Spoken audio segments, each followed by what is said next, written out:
Move on to our next item of business, which is a Conservative Party motion debate on motion 24206 in the name of Annie Wells on fair funding for local government. Could I encourage all members who wish to participate in this debate to press their request to speak buttons, and I call on Annie Wells to open. Thank you, Presiding Officer. Thank you, Presiding Officer. I'm delighted to be given the opportunity to speak in this important debate and in support of the Scottish Conservatives' motion before the Chamber. Presiding Officer, local government across Scotland is in crisis. The societal and economic impact of the COVID-19 pandemic has undoubtedly placed significant pressure on the ability of local authorities to deliver essential public services.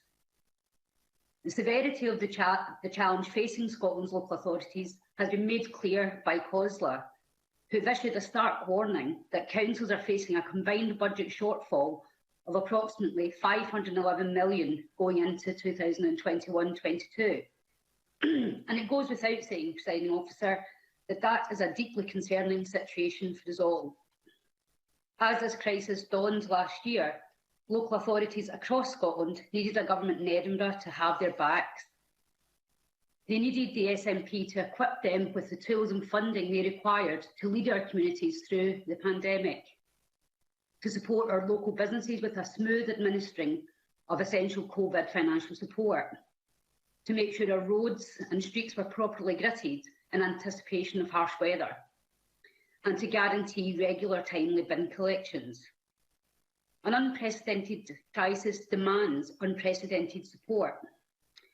Ambitious support in these circumstances is necessary to deliver these bread and butter services, which many of us have had to rely on more than usual during the past 12 months.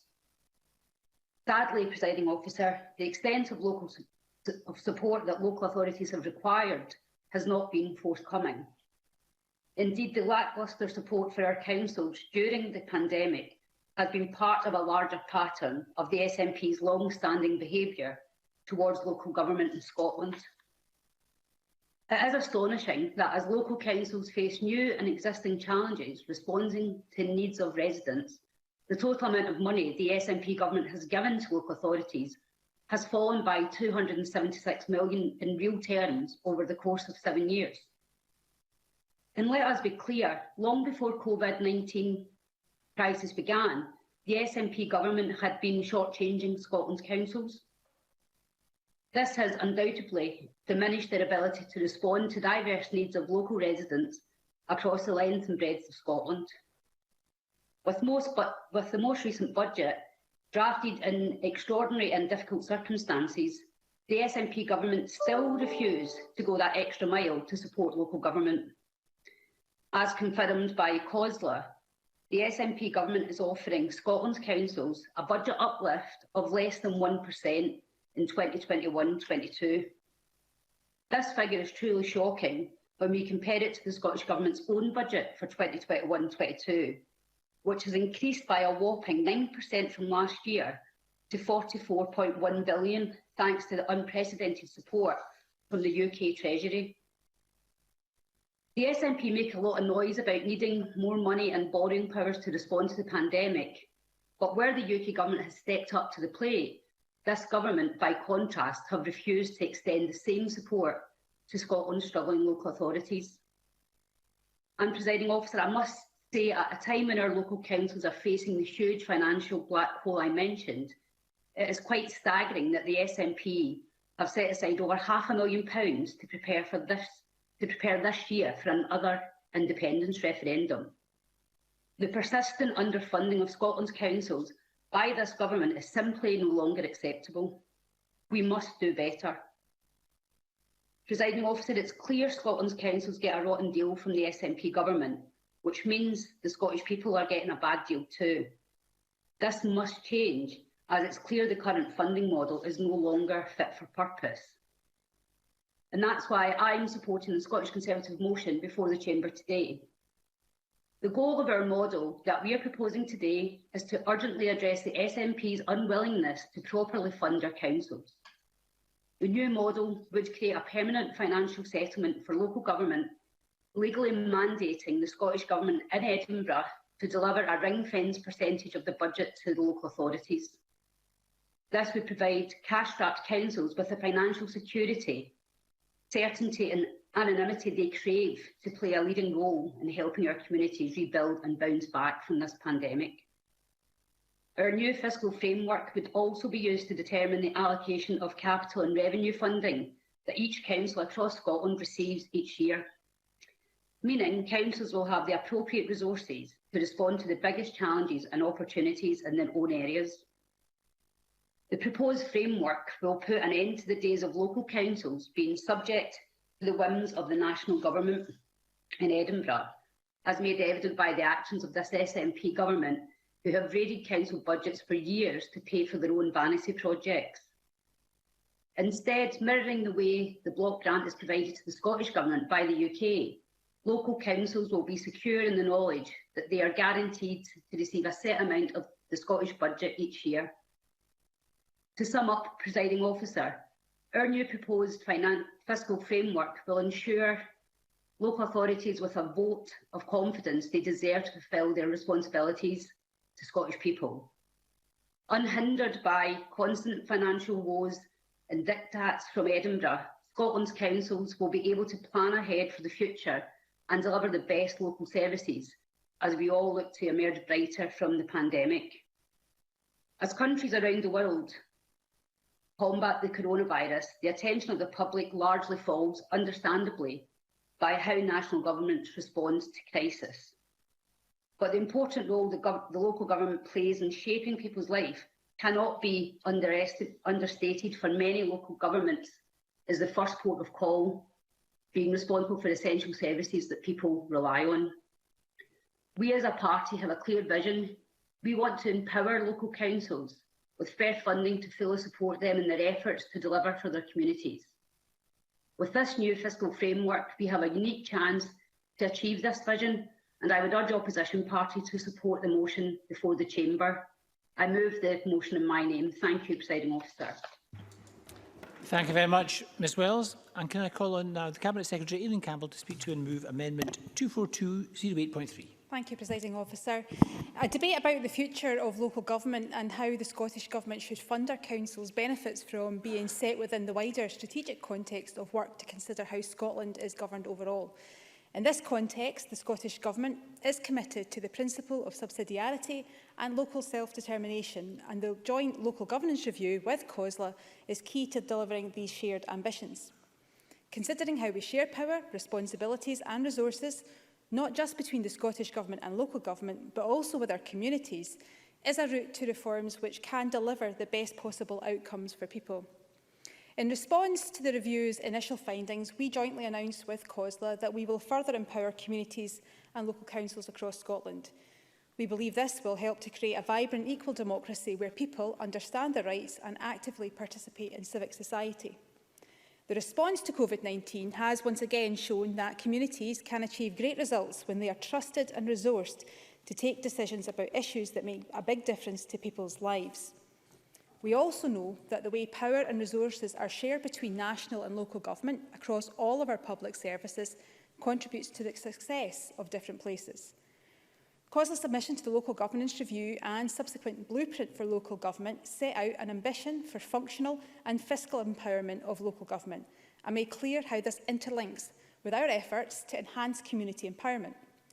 The review creates an opportunity for councils to submit place-specific proposals for alternative governance arrangements, which would help deliver that ambition. And as part of the review, we already have agreement to jointly develop a fiscal framework between the Scottish Government and local government.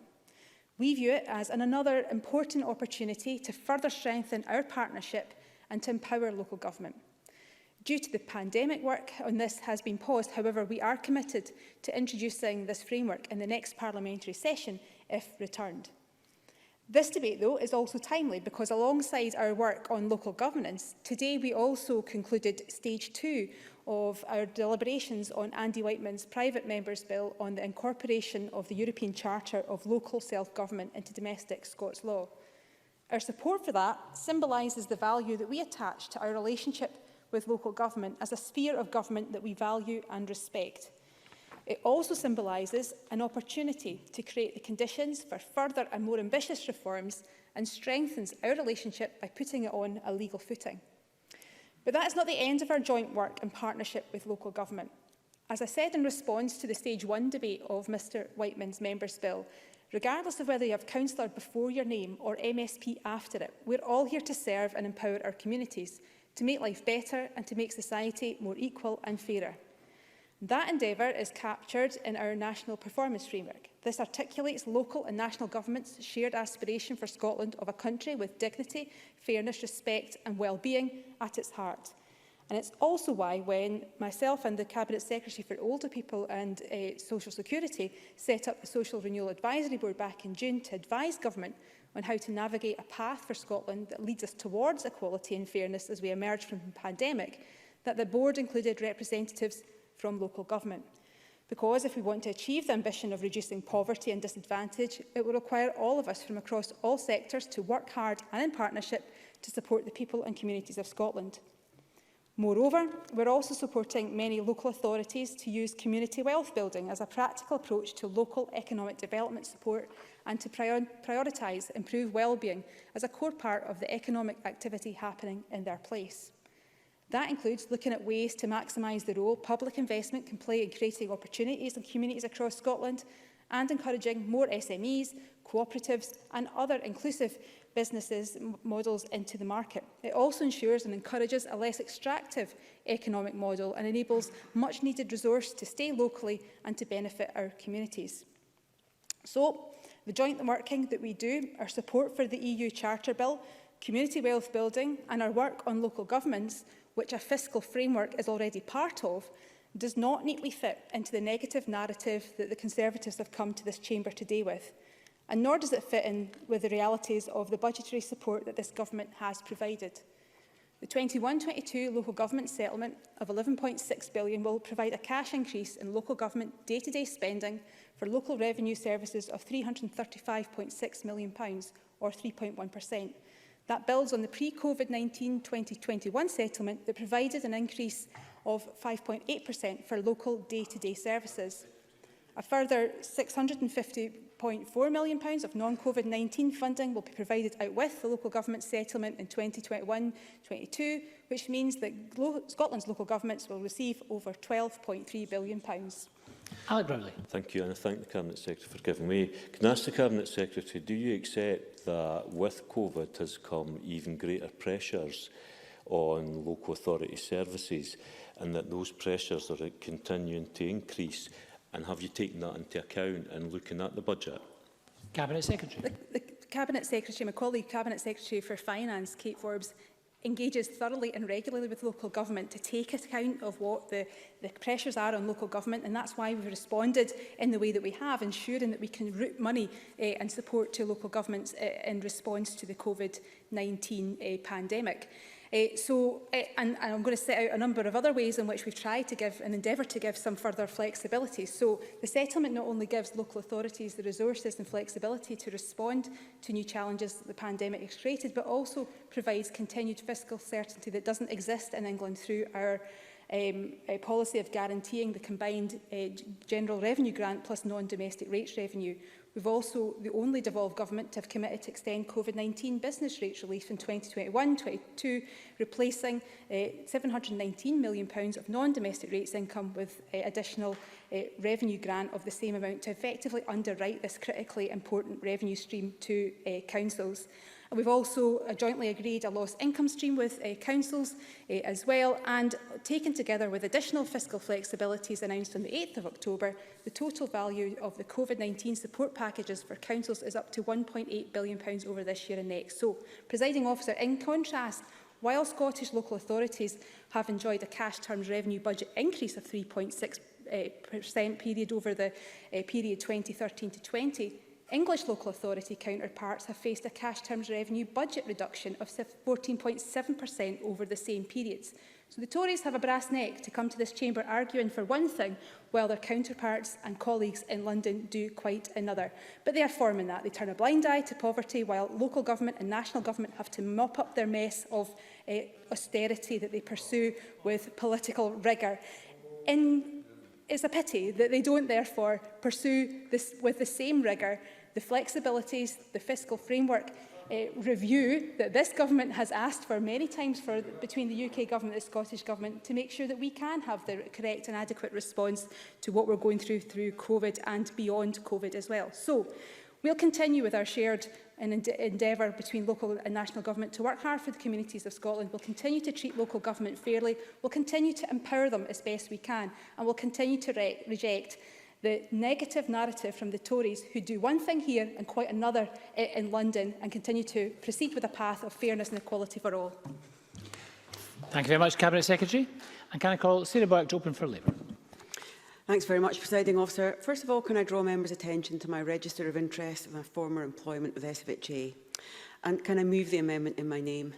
In this debate today, we need to acknowledge the importance of local government, its capacity to serve communities and its need for fair funding.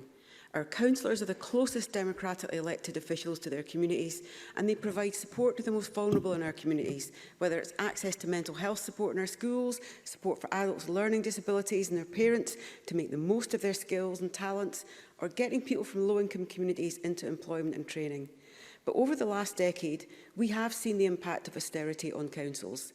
Tory austerity from the UK government has not just been passed on, but it's been deepened by SNP budget cuts in Holyrood. And councils have consistently been asked to do more with less, and the blame for their underfunding is punted between the two governments. But in the end, it's been our communities that suffer. So the Conservative motion for this debate calls for a clear fiscal framework for local government. I agree with this. And it's striking that 2 decades into the running of our Parliament, a funding model which guarantees our council's income is yet to be agreed. Yet I think there is cross-party support for a fiscal framework, which could be agreed between the Scottish and local government. It's just not happened. And the centralisation of power via budget allocations hampers the ability of our councils to plan ahead and implement the longer-term projects and services in their communities by forcing them to organise and think from budget to budget, year to year, not forward planning. And the call for a set percentage in the Scottish Government budget to be guaranteed would be a step forward because it would enable them to plan ahead, but it would have to be fair funding, and it would have to address the concerns raised by COSLA in recent budget allocations. It would also be critical that the UK government understood the failure of austerity and, as we come out of the pandemic, would commit not just to continuing the Barnett formula, but looking at increased investment for Scotland. Now, we know that local government in both Scotland and England has struggled to cope financially with the demands of the pandemic. So we really need to see not just fair funding, but more autonomy for our councils as well. Because last summer, we saw micromanaging of consequentials, which cut right across the principles that the government is arguing for in their amendment today. And the problem with the SNP government's amendment is that it actually is very easy to agree. I don't actually disagree with it. It just doesn't take us forward because we're waiting for action. In 2019, the SNP government promised the Greens that they would bring forward a 3-year settlement for councils from the 2020-21 budget. There was also agreement that we'd have cross-party talks to replace the council tax by the end of this Parliament with proposals. So for me, the amendment does feel like a holding response. It will be dealt with at some point, but we're still waiting. And the warm words from the Cabinet Secretary do not take away the fact that we've had over a decade of underfunding with £937 million of cuts to non-core funding for our councils. So my amendment calls for an increase in capital spend, noting that this should be a priority for all of us, as it's fundamental to building back our services, our communities and protecting jobs. For example, we need more affordable housing. We discussed that in our committee today this morning. More deaths are linked to homelessness in Scotland than anywhere else in the UK. And thousands of new homes would create thousands of new jobs. It would give people employment opportunities. We also need investment in our parks and outdoor learning opportunities so our young people can build new skills, so that those skills aren't limited just to those that can afford them. And we urgently need investment in new schools. Yesterday, we had a really good debate on heat networks, an excellent opportunity to bring good local jobs to our communities, give councils a stake in local energy and heat production, and support communities with clean, cheap heat and energy. We need to retrofit housing to meet energy standards, to meet not just our climate targets, but rid Scotland of fuel poverty. But our councils can't do this without the financial flexibility that they should have at their control and without the capital investment to make the progress they need. We know we're facing a climate emergency, and some would also say post-COVID, the biggest recession in 300 years. So investment in low-carbon infrastructure by our councils could be transformational, and it's crucial. We need an end to centralising behaviour which hamstrings local government and results in loss of services at the local level. So our recovery from COVID cannot happen without local action and investment. And I'm sure that when we talk to our local colleagues, they're all up for community wealth building, but they need the certainty and the funding. Local government needs fair funding, the capacity to plan ahead and more financial autonomy. I hope today we can agree our Labour amendment because it highlights the important role of capital expenditure.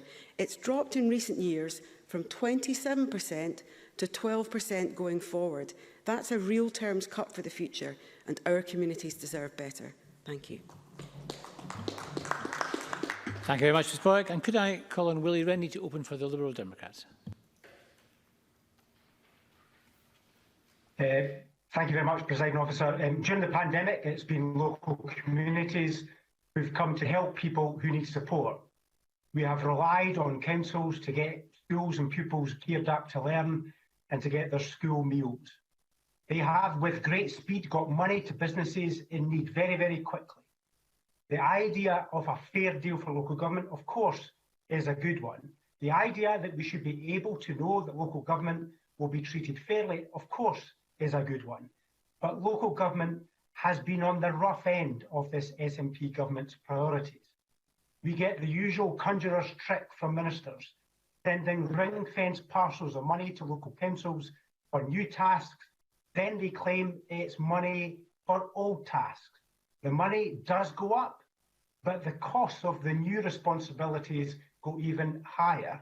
That leaves councils cut other services. That's just not fair. And why can't the SNP just leave local taxes to local councils? 10 years of interfering and freezing the council tax, followed by more years of capping it because apparently they know best. And it's been like that for years, which is why we are sceptical of the government's claims that they have got new plans for local government. We've had 14 years of this government and they've still not got it right for local government over that time. But the Conservatives have also not got it right today either. We all remember when the UK government has allocated Barnett consequentials for health in the past. The Scottish Conservatives wanted it guaranteed for health. Well, not anymore. Back in 2018, the then Prime Minister, Theresa May, said that she would increase NHS funding. That would mean £2 billion of consequentials for the Scottish Government by 2023, she said. Back then, the Secretary of State for Scotland, David Mundell, said, I urge the Scottish Government to invest this extra money in improving health services. Well, all of that now is completely out the window with this motion today. Under the Conservatives' plan, more than £600 million would be automatically removed from the NHS Scotland's annual budget between 2018 and 2023. I think people in Scotland expect their Parliament to judge the different needs, not just delete £600 million of health spending because the Conservative computer told them that's exactly what they had to do. That's the kind of crude formula that we just don't need for local government. This motion today will cut NHS funding by a crude formula, and we should not support it. What we need is a fair funding settlement that involves local government in its creation and creates the transparency and fairness that we want. And it will allow us to deal with different problems, such as integrating health and social care, without being saddled with an inflexible funding system.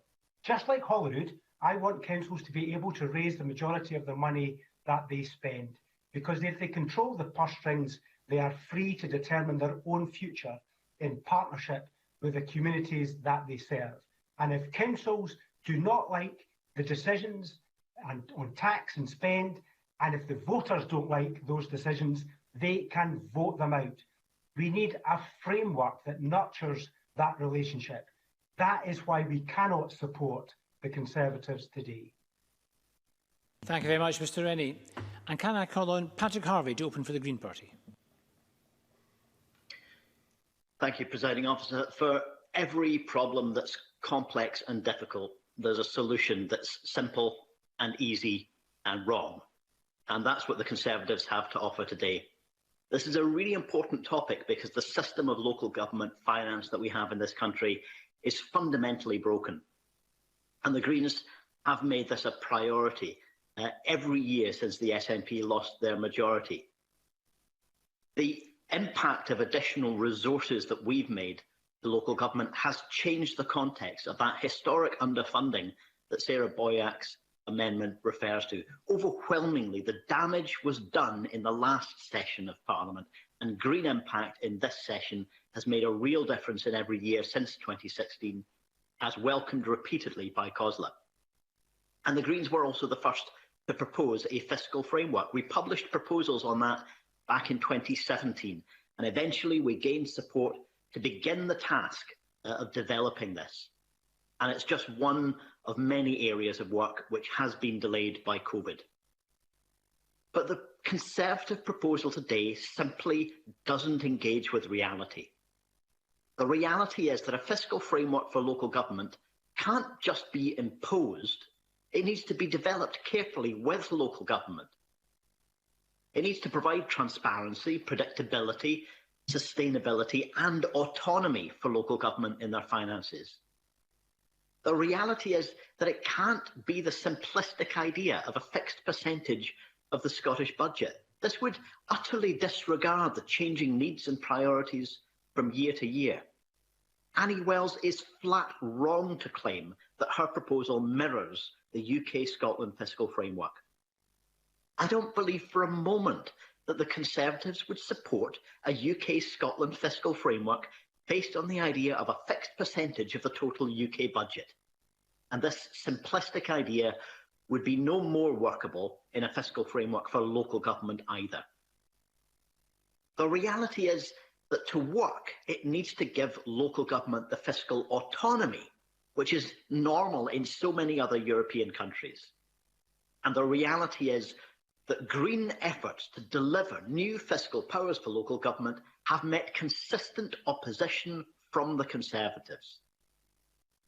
The reality is also that reform of local government finance can only happen if we work together to achieve political consensus across the political parties. We don't have the same starting points as parties, but if we all just dig in our heels and defend our starting points, there will be no progress. And that progress is long overdue. The reality, Presiding Officer, I'm sorry to say, is that the Conservatives are the only party in this Parliament which has consistently refused to engage with the opportunities for cross-party dialogue that could actually result in progress. With that track record, it's clear to me that their motion today is not a serious effort to achieve change. We'll be supporting both the amendments today. The government amendment deletes that simplistic model of a fixed percentage, but the Labour amendment also recognises both the historic context and some of the priorities that need to be addressed for the future. So we'll vote for both amendments and for the amended motion. Thank you, Presiding Officer. Thank you very much, Mr Harvey. We're going to enter now the open part of the debate. I'll just remind members we're a bit tight on time, so keep the remarks to the 4 minutes. Edward Mountain, to be followed by James Dornan. Thank you, Presiding Officer. For local democracy to be effective, local councils require fairer funding and to be trusted. That should be a statement of the obvious, of course, but it's certainly not a statement that this SNP government holds to. We've already seen from this year's draft budget, local councils will only receive an uplift of less than 1%, while the SNP's government budget has gone up by 9%. Such a funding gap speaks volumes about the SNP priorities. They are not the champions of localism that Scotland so desperately needs, and they pretend that they are. No, I'm sorry, I have 4 minutes. The SNP will continue to make headline announcements. Sorry, if you want to make lots of noise from the back benches and interrupt me, that's fine. But do it when you're standing up, not when you're sitting down. Now, no, the SNP will continue to... Mr Mountain. It's okay, Mr Mountain. You can continue. Please keep order. Sorry. Thank you, Presiding Officer. The SNP will continue to make headline announcements about increased funding to local council, but the devil is always in the detail. Most of the additional funding is for the SNP's own pet projects, not the day-to-day core services that local communities rely on. Roads, schools, social care, those are the areas that suffer so drastically from underfunding.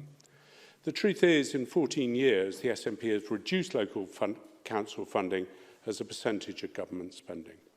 And Scotland's councils now face a budget shortfall of over £500 million. That has serious consequences for local level.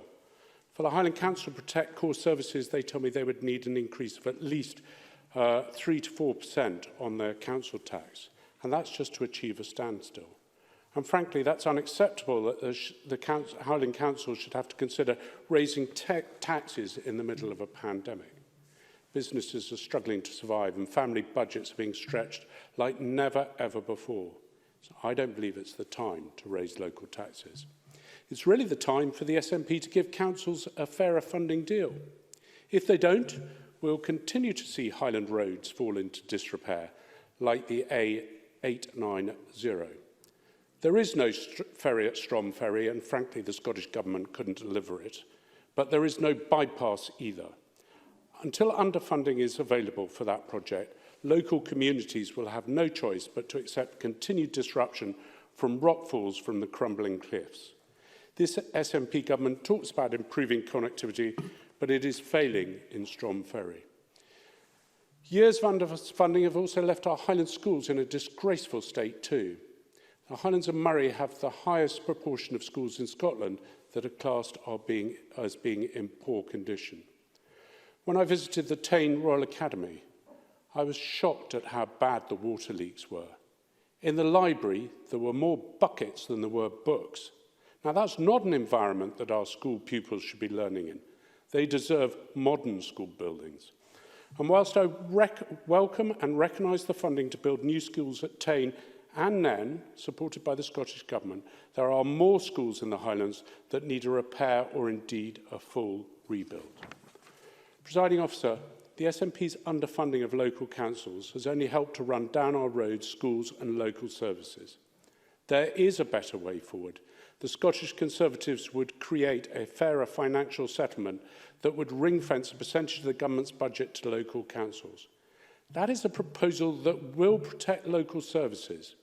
It's a proposal that's worth voting for today and worth voting for in May. Thank you, Presiding Officer. Thank you very much, Mr Mountain. Can I call James Dornan to be followed by Elaine Smith? James Dornan. Thank you, Presiding Officer. Can I start off by saying it's good to see Annie Wells back at work again and hope she's feeling better. It's just a shame she was landed with this desperate motion on her return, though. Clearly there's an election due, although I was a bit surprised to see Willie Rennie making the case for independence and his contribution. If we get to the subject matter, ensuring a fair funding settlement for local government is one of the key tasks of any government's budget. Council services impacting family life on a daily basis, for children's education, roads and park maintenance, through to waste collection and social services. And I welcome the move by this SNP Scottish Government to guarantee £11.6 billion for local government in this budget, allowing authorities to invest in priority areas and implement national and game-changing policies, such as the expansion of free early learning and childcare. As part of the budget, my local authority, Glasgow City Council, is set to receive over £1.36 billion, a welcome increase in last year's funding package. And also allowing governments, both local and national, financial flexibility to respond to situations, whether anticipated or not, is essential. As we've seen through the pandemic, it's ridiculous that the Scottish Government has not had the appropriate fiscal levers in order to respond to several challenges COVID has brought. Unlike countries across the world, Scotland has been unable to borrow, therefore denying maximum support for the people of Scotland. And it's not for want of trying, though. The Cabinet Secretary for Finance has repeatedly been clear in the fiscal tools that we require, yet the Tory Government has repeatedly refused to listen and give us the powers we need. And I do appreciate that local authorities need flexibility too, and I'm pleased that in partnership with COSLA, local councils have recently gained substantial financial flexibilities. giving them greater powers to make informed decisions about spending at local level. As the Tories have brought this debate today, I hope they urge the Treasury Chief Secretary to allow the use of capital budgets to prove additionality to councils for resource spending. This would allow them to better manage their budgets in these challenging times. Presiding Officer, I welcome the opportunity the local governance review with COSLA will bring to recalibrate how powers and resources are shared between national and local governments and with communities. We've seen throughout the pandemic how important collaboration has been between these spheres of government in keeping people safe and supported. And I hope that this can be built on once we're out of all this. In the meantime, local government deserves as much clarity and support as possible. But I think the Tories are neglecting to mention 3 key points. First of all, in 2019, the UK government's budget was delayed from November of that year until March 2020. And then the 2020 UK budget was delayed from autumn and is yet to take place. So if we wish to ensure greater stability and clarity for our councils, then maybe the Tories could ask their Westminster bosses to provide greater stability and clarity for the Scottish Government when it comes to funding. Second of all, the biggest threat to local government funding settlement has been the Tories themselves. Despite a decade of cruel Tory austerity, the Scottish Government has ensured that local government has been treated very fairly. And thirdly, we're still not completely sure how much the Tories would be willing to cut from NHS spending. After all, money does not grow on trees, and that is where most of our money is quite correctly spent. Presiding Officer, many of my constituents in Glasgow Cathcart, like people across the world, have faced severe financial challenges as a result of this public health crisis. That's why I'm grateful the Scottish Government is funding a national council tax freeze, backed by almost £10 million for Glasgow City Council alone. And in the face of Tory austerity, this SNP government has invested and protected local authority funding, enabling continued investment in schools and other crucial council services whilst protecting livelihoods. I've been a councillor myself, so I know local government has had and continues to have its challenges.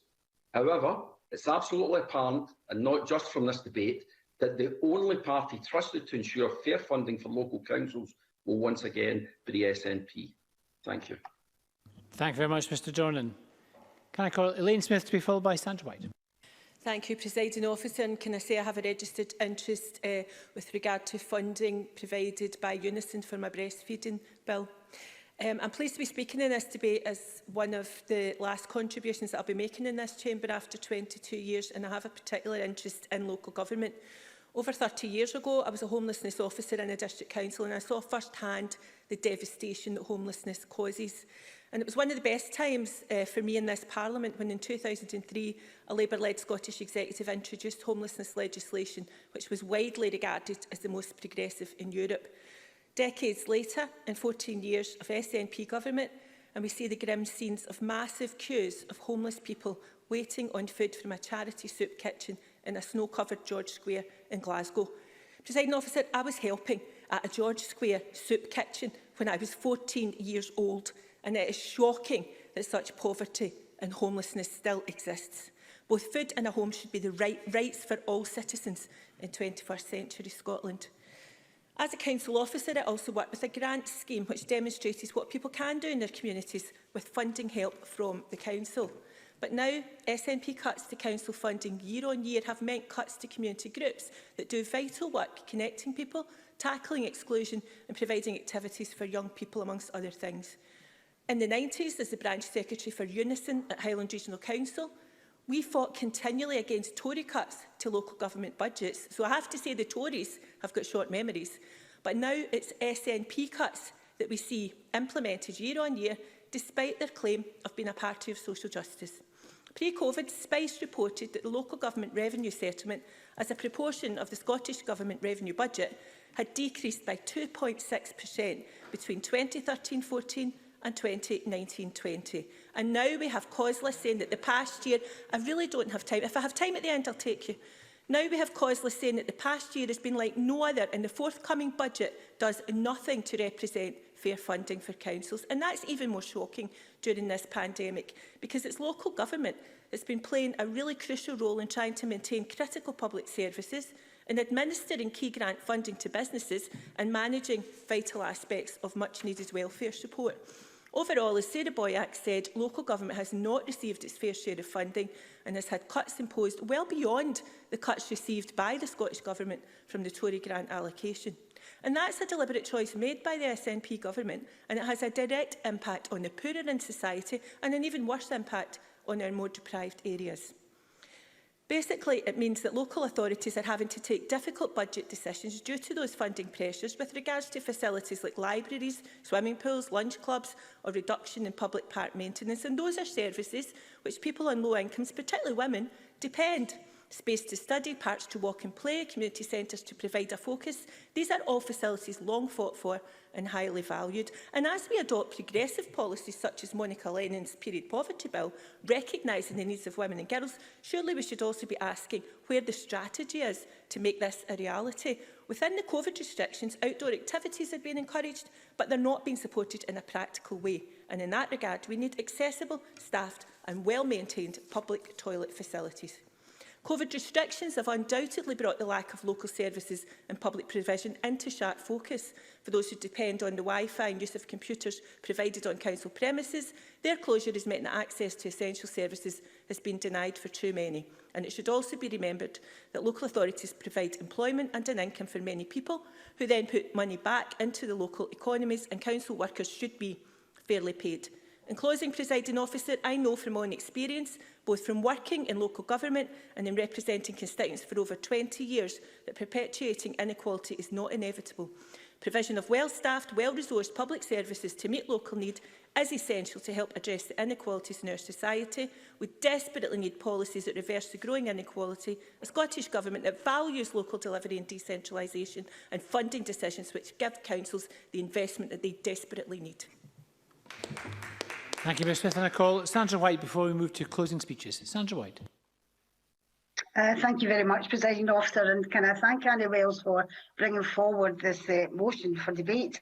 Like Patrick Harvey, I believe it's a very, very important motion in regards to local government, and I wish it could be longer. I must say I do agree with Willie Rennie on the point he mentions about subsidiarity and more locality in local government. Having been a local councillor in an earlier life, many years ago, it's a great job, and as others have said, it brings you very, very close to the people, and you get to know exactly what's wanted on the ground and are able to actually carry it forward and carry that out. It also gives me the opportunity, this debate, to thank all of the people who work in local government. They have done a fantastic job, particularly through this pandemic, and I'd like to show my appreciation by thanking them in this debate.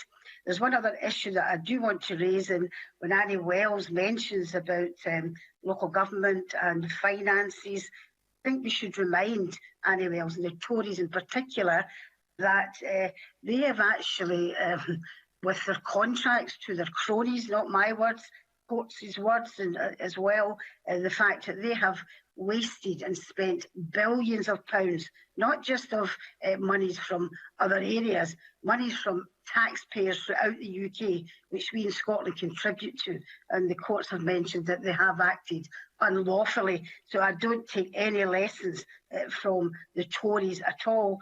Another area where I think it hasn't been mentioned so far, which I think will have a massive, massive impact on local government and on our local communities, is the fact that no longer being in the EU, we cannot share the funding, the European Commission funding, which went to local authorities and very much appreciated as well through the EU.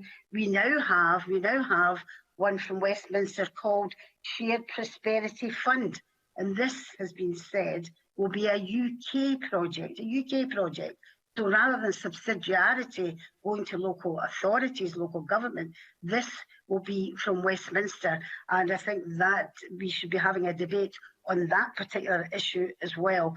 But to speak to the actual motion, Presiding Officer, I do think we all recognise that the past 11 months and even more has been like no other. The world's had to face it, as well as Scotland and the UK as a whole, and the impact has been palpable on the Scottish economy. And I believe the Scottish Government has responded across all areas. and none more so than with a substantial funding package for councils.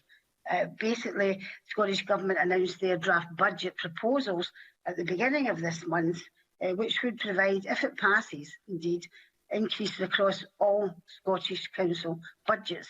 Across Scotland, councils are set to receive 11.6 billion, with 259 million added in one-off funding to support ongoing COVID-19 pressures on local services. In addition, 90 million has also been set aside to scrap rises in council tax and compensate local authorities, which hasn't been mentioned, who had planned to increase charges by up to 3%, allowing hard-pressed householders to keep more of their money to spend on other essentials. I just want to cut to basically summing up at this particular point. Right now, under UK government rules, and this is important, we need to know this as well, Scotland can't borrow money to respond to the pandemic. We need the powers and the fiscal flexibilities necessary to maintain and expand the tax base, raise devolved tax revenues and support the delivery of a green recovery. And I think this is very important. It's already been previously said by the Cabinet Secretary that we're really working with one hand tied behind our back because of real control over our finances. If we were independent, we'd have the power to borrow, like every other country across the globe, and also remain part of the European Union. And as I've mentioned before, €750 billion recovery fund.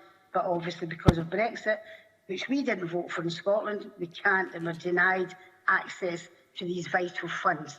The Scottish Government... Ms White, I think it's time to conclude. I'm just going to conclude just now. I do conclude, I welcome the fact that we're working along with COSLA and the Local Government's Review. Thank you, Presiding Officer. Thank you very much, Ms White. And we're going to move now to closing speeches. Can I call on Ian Gray to be followed by Ivan McKee? Thank you, Presiding Officer. Fair funding for local government has been something Scottish Labour has campaigned on throughout the entire term of this Parliament. So we welcome the debate today, short though it is, and indeed the motion in Annie Wells' name. Even before the economic impact of coronavirus became apparent, local authorities had seen as much as £900 million cut from non-ring-fenced revenue budgets in real terms since 2013 alone. But it was in these unprecedented times we live in now that we have all seen firsthand how local government was by far best placed to respond to the COVID-19 pandemic on the ground, stepping in to ensure that our most vulnerable people were fed and cared for. And I'd like to associate myself with Sandra White's acknowledgement of the efforts of local government staff. Not only did they keep vital services going in these unprecedented circumstances, they stepped up to the plate, as Annie Wells said, to build resilience in their communities, and they actually delivered the business support packages which Scottish ministers announced with great fanfare. The very least, then, that they deserve in return is a fair funding package so that they can chart their community's way out of this crisis in both the medium and long term with confidence that they will have the resources to do that.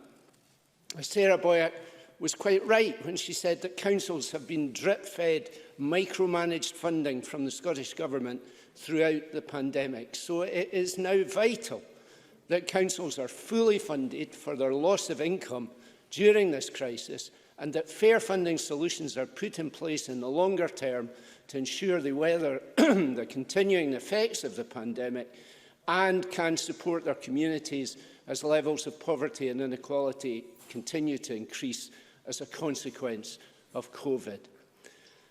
Now, Presiding Officer, as you know, I've been around here long enough, long before blueprints for local government, to remember the then Finance Secretary's historic concordat with local government. There was so much talk then of mutual respect, parity of esteem, an end to ring fencing. Jokey comparisons were made at the time with Neville Chamberlain and his famous piece of paper. And alas, the concordat has proven just as worthless over the years. Councils have been singled out year on year for cuts far greater than any faced by the government itself. Ring fencing has not so much crept back as roared back. And COSLA complain now that 60% of their funding is allocated before it even reaches them. That's not empowering councils, it is undermining them. And the Cabinet Secretary and some of our colleagues talked about the brass neck of the Tories to bring a motion. Now, like Elaine Smith, I spent the 80s and the 90s as an activist, in my case in Lothian and Edinburgh, fighting against cuts as the then Tory governments tried to eviscerate local government. This Parliament was meant to protect our local services from that. But for the past 14 years, it is the devolved SNP government which has had councils on the rack. No, I don't have time. I gently say to SNP colleagues that if they are aggrieved at a Tory motion telling them to treat local government fairly, they really should reflect on how it has come to that. 14 years on from the heady hubris of the historic Concordat. Perhaps they need to reflect on the intervening years.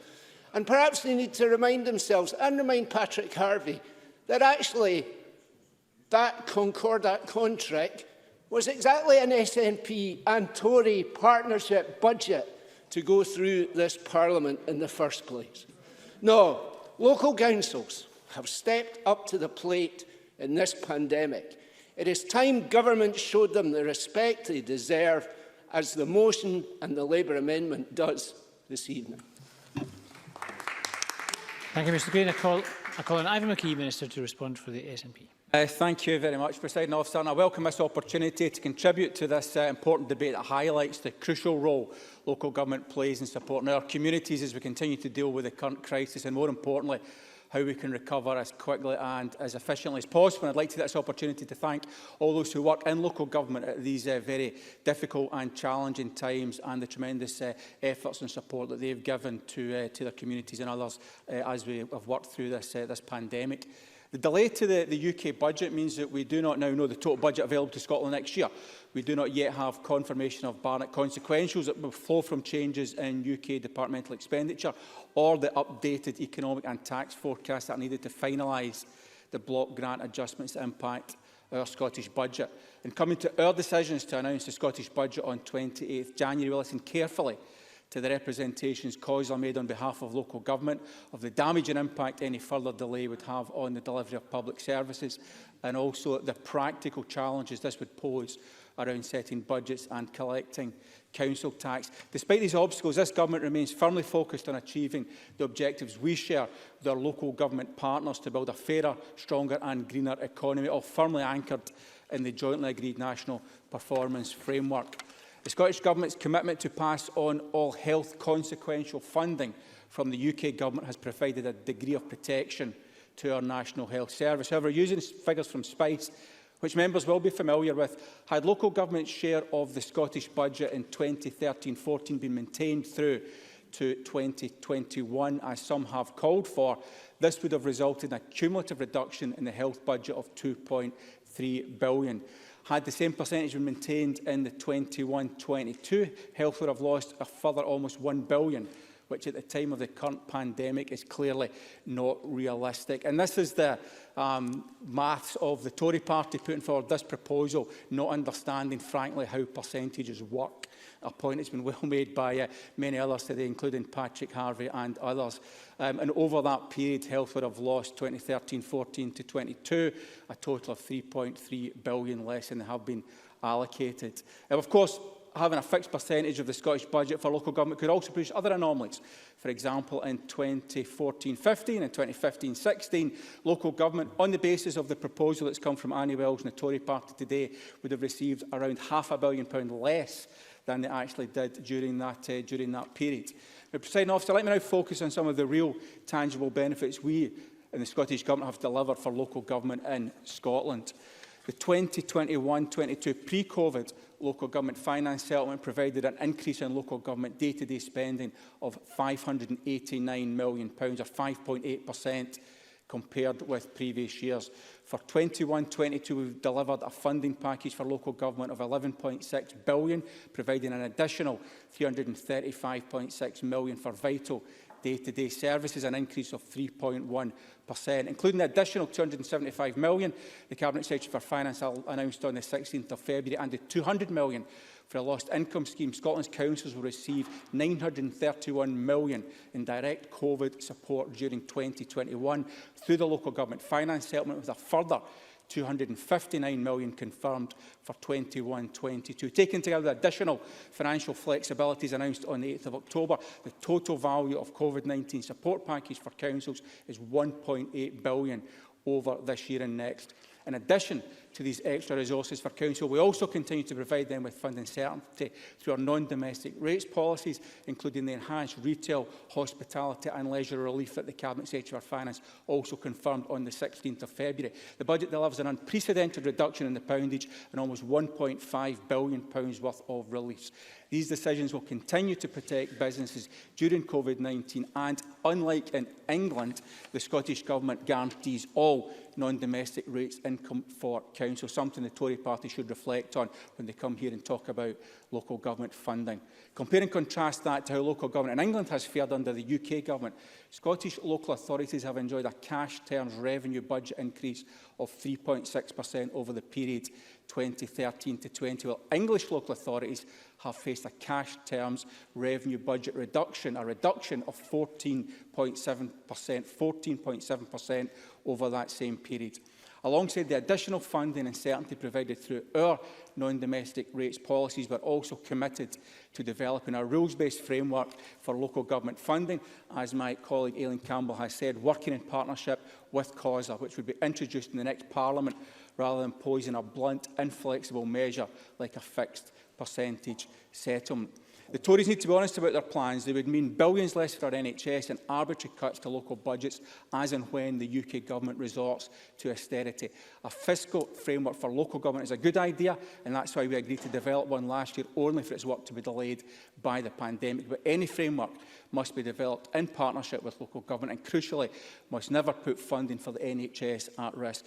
Finally, Presiding Officer, I can assure all members that this Government has and will continue to work in partnership with local government to ensure that the people of Scotland continue to receive the lifeline support and service that they expect and deserve as we move towards a healthier, greener and fairer society. Thank you. Thank you very much, Minister. And can I call on Alexander Stewart to wind up our debate? Thank you, Presiding Officer. I'm delighted to be closing this afternoon's debate for the Scottish Conservatives on fair funding for councils. As someone who spent nearly 2 decades in local government, I am acutely aware of the challenges that councils face, particularly when it comes to funding. Scotland's councils have been at the forefront of the response to the coronavirus pandemic, and many have continued to deliver that vital frontline service, despite the restrictions that they've had to cope with and adapt to. And I would like to commend and congratulate all staff who have stepped up to that plate and taken on those roles. In addition, there have been many staff who have been redeployed and have taken on specific roles, ensuring that individuals who are shielding or self-isolating are being supported. But this has all come at a cost, Presiding Officer. While demand for many services has increased, revenue streams have dried up. Council tax collection rates have gone down. Parking charges have been scrapped. Anticipated rises in fees have had to be put on hold, while others in planning and licensing have fallen sharply. So therefore, councils have had a combined shortfall across Scotland of £511 million going into 21-22. You would think the Scottish Government might take note of that, Presiding Officer, but even after the allocation of additional funding is topped up, the budget is nearly £400 million less. And the Scottish Government budget has, as we already heard, been increased by over 9%. But the budgets to the Scottish councils have only increased by 0.9%. There is simply no time is tight, and I want to continue to make some points. This is simply no excuse from the SNP's chronic underfunding of local government. But it should be no surprise to any of us that the SNP have a track record when it comes to dealing with this, presiding officer. Last year, they failed to match as quickly as the UK did in supporting councils. Councils waited weeks to receive extra funding that was due to them, and that very much was the case. The SNP have severely underfunded the local councils for years. So between 2007 and 2020, the SNP government spending on local government fell from 35.9% to 31.1%.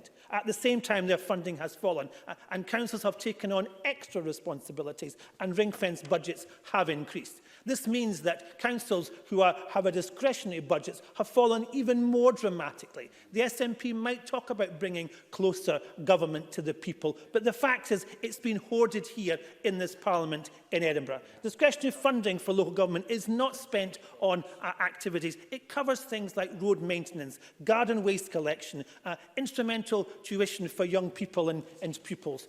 And these are vital services that are required and reported. The SNP have failed on councils for so long, and it's about time that they gave fair funding to ensure that that takes place. So the proposals that we are putting forward today to the Scottish Parliament are a very simple one. We want to ensure that the Scottish Government have said, I want to continue. Budget from the UK Government has increased, while the grants to local councils have stayed the same or gone down. And if we had a fixed proportion of annual budgets that would give councils the opportunity and creating a Barnett-type formula for government, this would ensure that there would not be the uncertainty from year to year. It would allow us to make councils much more effective and efficient. It would give them the opportunity to support, and it would give them the space and the resources to invest in the future. And that's what we want to see, investing in the future. My colleague Annie Swell talked about the crisis that is happening in local government, and COSLA have highlighted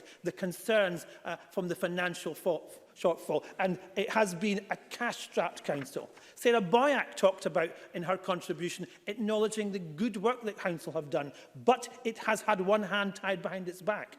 And we talk about fair funding and the fiscal framework, but the reality is that investment has gone down, and people are having to deal with issues. Warm words came from the Cabinet Secretary about how councils were tackling things, but that is not the case. Year on year, it has had to deal with. Edward Mountain talked about the trust that is needed for councils, so they can support roads, they can support schools, they can support social care. So in conclusion, presiding officer, the SNP have treated local government with complete contempt for the last 14 years. They have raided the budgets of local government to pay for their vanity projects that have undermined local democracy. As a party of localism, we, the Scottish Conservatives, have a clear vision. We have a clear vision. Change is needed to ensure fair funding for our councils. Our proposals enshrined in the Barnett formula would ensure that law happened and that it gave a strong and clarity of opportunity, a clarity of sensibility and the opportunity for local government to develop. I am very happy to commend this motion to the Chamber this afternoon, and I would encourage members to support it. Thank you, Presiding Officer. Thank you very much, Mr Stewart. And that concludes our debate on fair funding for local government. The next item of business is consideration of business motion 24215 in the name of Graham Day on behalf of the Bureau setting out a business programme. Could I call on Mr Day to move the motion? Move, Presiding Officer. Thank you very much. No members asked to speak on the motion. The question, therefore, is that motion 24215 be agreed. Are we all agreed? We are agreed. Thank you. The next item is consideration of Parliamentary Bureau motion 24216 on approval of an SSI. This is on the Town and Country Planning Short-Term Lex Control Areas. Could I call on... Sorry, I'll ask first of all the Minister Graham Day to move this motion. Move, Presiding Officer. Thank you very much. Could I call on Andy Whiteman, who I believe wishes to speak against this motion? Thanks very much indeed, Presiding Officer. This regulation provides planning authorities with the powers to designate short-term let control areas. In these areas, changes of use of residential property to short-term lets will require planning consent without any test as to the materiality of the change of use.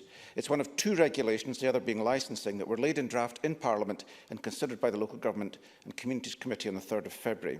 In that meeting, I urged the Minister to withdraw both instruments in order to address concerns that had been expressed. I am glad that after many delays in bringing these two regulations to Parliament, the licensing one was indeed withdrawn, but the planning one remains before us this evening. Presiding Officer, I have been campaigning for tighter planning controls and effective licensing powers over short-term lets for over 3 years. It gives me no satisfaction to stand here tonight speaking against this regulation. But I do so because, despite indications from the Minister during the passage of the Planning Scotland Act 2019 that these regulations would empower local government, as laid, they require the approval of ministers before short-term let zones can be designated. I fundamentally disagree with this. It is wrong that Mr Stewart or any Scottish minister should have the power to veto the designation of a planning designation, such as a short-term let control area, and therefore I will not be able to support this regulation at decision time. Thank you. Thank you very much, Mr Whiteman. And could I call on the Minister, Kevin Stewart, to respond? Thank you, Presiding Officer. Short-term lets bring benefits to host visitors and the Scottish economy. They are an important source of flexible and responsive accommodation for tourists and workers. However, they have also caused issues and adverse impacts on local communities. These regulations, which were passed by all parties in the Local Government and Communities Committee, provide local authorities with powers to introduce control areas, but they do not require local authorities to use this power. Control areas will help local authorities manage high concentrations of secondary letting, where it affects the availability of residential housing or the character of a neighbourhood. They will help to restrict or prevent short-term lets in places or types of building where it is not considered appropriate, and help local authorities ensure homes are used to best effect in their communities. Scottish ministers will consider and approve control areas to ensure that the proposals are justified and that the planning authority has followed correct procedures. This includes consulting with and taking account of the views expressed by the community, including residents and operators of short-term lets. The approval process will not be onerous, and I consider that it is right that Scottish ministers have a role in ensuring that control areas are used appropriately. Members are aware that I've withdrawn the legislation for a short-term lets licensing scheme in order to address concerns raised by members and tourism stakeholders. A stakeholder working group has been established to help develop draft guidance for licensing and control areas. I'm sure that this guidance will help to provide reassurance on the operation of the scheme to operators, hosts and communities. And I believe that our proposals take a robust but proportionate approach to the regulation of short-term lets. In the meantime, control areas have been supported by parties across this chamber, and I would urge members to support this motion tonight. Thank you very much, Minister. And the question on this motion will be put at decision time. The next item of business is consideration of 6 Parliamentary Bureau motions. Could I call on Graham Day on behalf of the Bureau to move motions 24217 to 24222 on approval of SSIs? Move, Presiding Officer. Thank you very much. And we turn now to decision time. The first question is that Amendment 24205.1 in the name of Michael Russell, which seeks to amend the motion 24205 in the name of Liam Kerr on prisoner voting, be agreed. Are we all agreed? We are not agreed. We're going to move to a vote. We're going to just suspend for a few moments to allow members in the chamber and outside to access the voting app. So Parliament is suspended for a few moments.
Thank you, colleagues. That is us now back in session. We're going to go straight to the vote. The question is that Amendment 24205.1, in the name of Michael Russell, which seeks to amend Motion 24205 in the name of Liam Kerr on prisoner voting, be agreed. Members may cast their votes now. It's a 1-minute division on Michael Russell's amendment.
That vote is now closed. Please let me know if you had any difficulties in voting.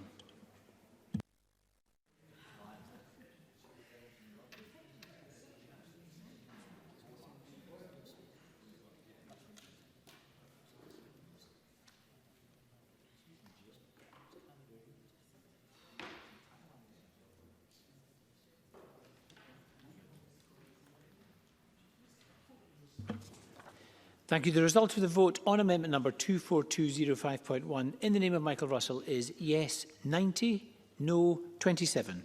There were no abstentions. The amendment is therefore agreed. The next question is that motion 24205 in the name of Liam Kerr as amended on prisoner voting be agreed. Are we all agreed? Or not agreed? We'll move to a vote. Members may cast their votes now. It's a 1-minute division. This is on the amended motion.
Thank you. That vote is now closed. Please let me know if you had any issues in exercising your vote.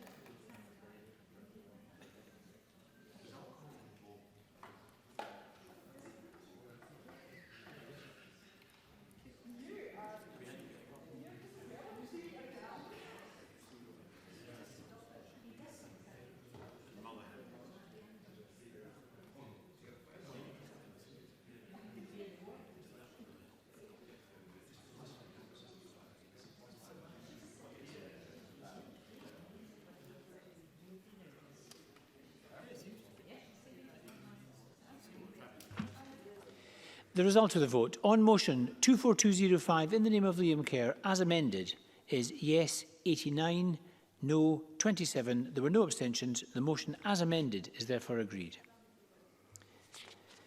The next question is that amendment 24206.3 in the name of Aileen Campbell, which seeks to amend motion 24206 in the name of Annie Wells on fair funding for local government be agreed. Are we agreed? Yes. We're not agreed. We'll move to a vote. Members may cast their votes now. 1 minute division on Eileen Campbell's amendment.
That vote is now closed. Please let me know if you had any issues in voting.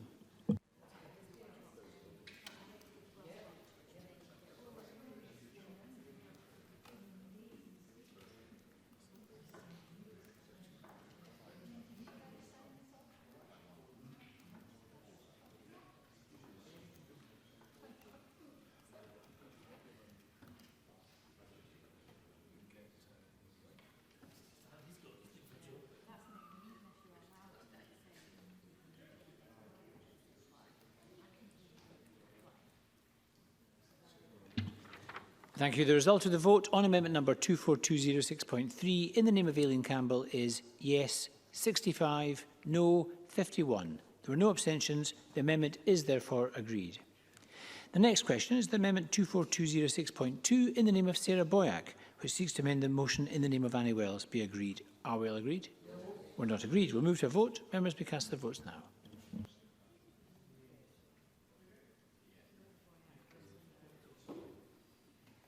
This is on the amendment in the name of Sarah Boyack.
That vote is now closed. Again, please let me know if you were not able to vote.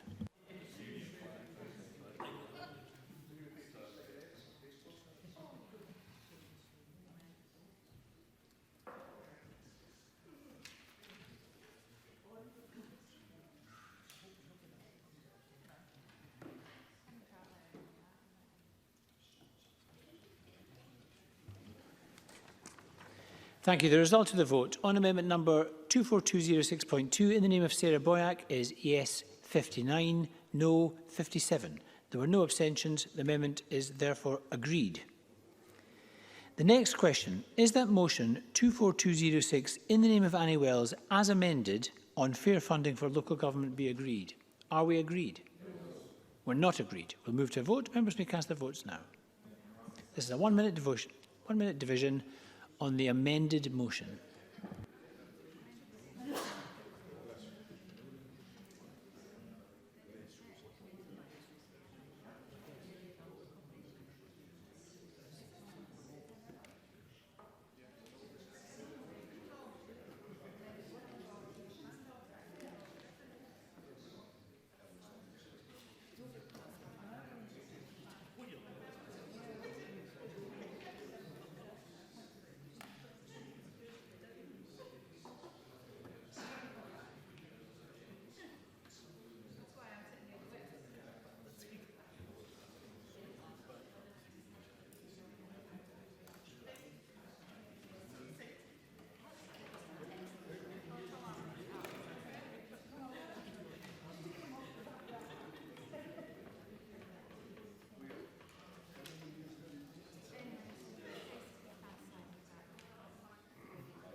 That vote is now closed. Please let me know if you are not able to vote.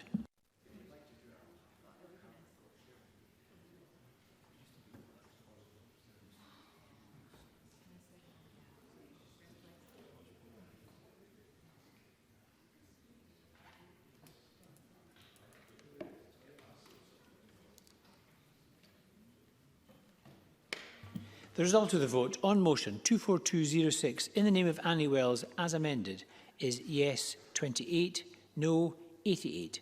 There were no abstentions. The motion as amended is therefore not agreed.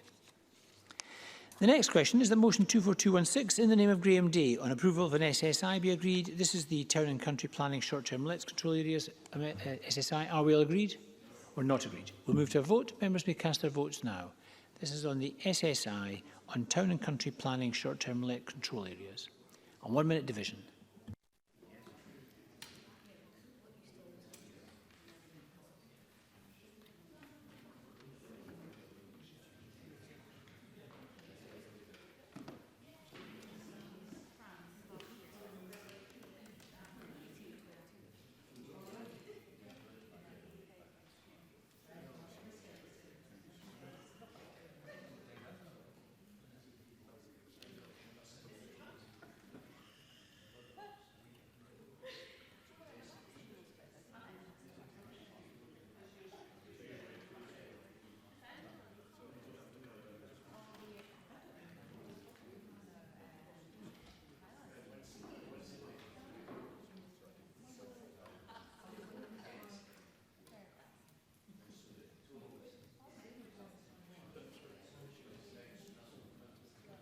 That vote is now closed.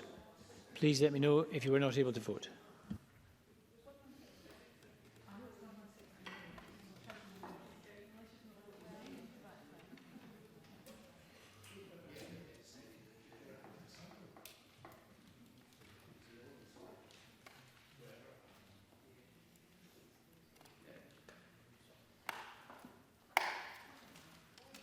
Thank you. The result of the vote on motion 24216 in the name of Graham Day is yes 107, no 8.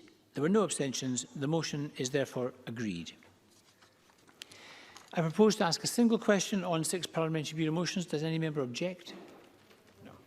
The question is that motions 24217 to 24222 in the name of Graham Day on behalf of the Parliamentary Bureau be agreed. Are we all agreed? We are agreed. And that concludes decision time. Thank you very much, colleagues. I would just urge members to observe social distancing, wear your masks and follow the one-way systems when leaving the chamber. Thank you.